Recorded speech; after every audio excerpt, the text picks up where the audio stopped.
যে মানুষটার body shaming আরেকটা মানুষ যে করছে আদৌ কি মানে ওই মানুষটা বডি শেমিং নিয়ে কতটা সিরিয়াস, কিংবা সে কিভাবে এটাকে গ্রহণ করছে, তার গ্রহণযোগ্যতা কতটুকু, এটা না চিন্তা করেই তো আমরা বলে ফেলি আসলে।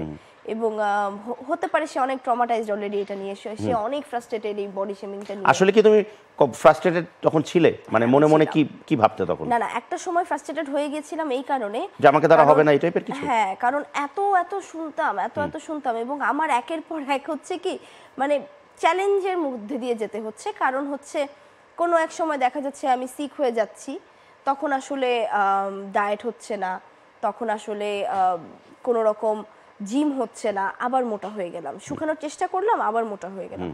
তারপরে যখন একদম ঠিক করলাম যে হ্যাঁ এবার শুকাতেই হবে, এবার শুকাবই, তখন আমার হয়ে গেল কোভিড। কোভিডের মধ্যে আমি দেশের বাইরে ছিলাম একটা শুটিংয়ে, সো ওখান থেকে তাড়াতাড়ি যাতে সুস্থ হয়ে দেশে ফিরতে পারি, কারণ দেশে আবার লকডাউন দিবে, লকডাউনের আগে ফিরতে হবে, আমাকে অসম্ভব লেভেলের হাই পাওয়ারের মেডিসিন দেওয়া হলো, যেটাতে কিনা স্টেরয়েড থাকে।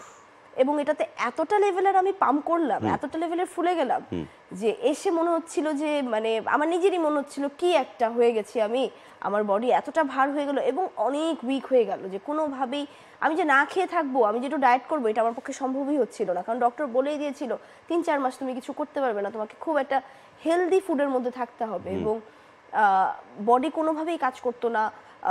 কোভিড হলে কিন্তু অনেক রকম প্রবলেম দেখা দেয়। তো ওই জায়গা থেকে তখন আমি খুব হতাশ হয়ে গেছিলাম যে এবার মনে হয় হচ্ছে না। এবং স্টেরয়েডের জন্য যেটা হয় যে কিছুতেই শুকানো যায় না, অনেক কষ্ট হয় ওই টাইমটাতে।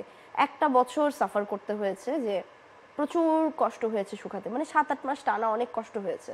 তো ওই সময়টায় তখন মনে হচ্ছিল আমি মনে হয় আর শুকাতে পারছি না, আর মনে হয় পারবো। যেটা হয়েছে মানুষ এটাকে এমন ভাবে দেখা শুরু করেছে, আচ্ছা বেশি দেখা শুরু করেছে যে আল্লাহ কেন করলো, কিন্তু ওই দিক দিয়ে যে আমার পাশাপাশি বাকি নায়িকারাও করছে, ওদেরটা কেউ তখন হচ্ছে কাউন্ট করতেছে না, কাউন্ট করছে আমারটাই, যে দিঘি করছে অ্যাজ ইফ আমি ক্রাইম করছি, বাকিটা করছে না। সো ওই জায়গা থেকে আমার তখন মনে হতো যে কেন আমি ছাড়া আরো অনেকে করছে, নায়করা করছে, নায়িকারা করছে, মডেলরা করছে, তারাও কিন্তু সিনেমা করছে, তাদের সিনেমা হিট হচ্ছে, আর আমারটাই তকমা লাগানো হচ্ছে যে না দিঘি নায়িকা নেই, দিঘি এখন টিকটকার, দিঘি এখন এইটা।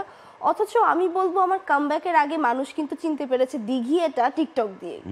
তো ওই জায়গা থেকে যখন আমাকে একটা প্ল্যাটফর্ম দিয়ে তারা রেকগনাইজ করবে, তারপর ওই প্ল্যাটফর্মে দেখার জন্য আবার ওইটাকে নিয়ে শেমিং করবে যে না এই প্ল্যাটফর্মেও কেন, আমার মনে হয় দেখার দৃষ্টিটা অনেকটা ভুল ছিল। ডাবল স্ট্যান্ডার্ড বা এই জায়গাটা না থাকাই ভালো। এটা যদি মানে পজিটিভ ওয়েতে কেউ নিত, কিংবা পজিটিভ ওয়েতে কেউ এটা প্রেজেন্ট করতো, তাহলে মনে হয় এত কথা হতো না।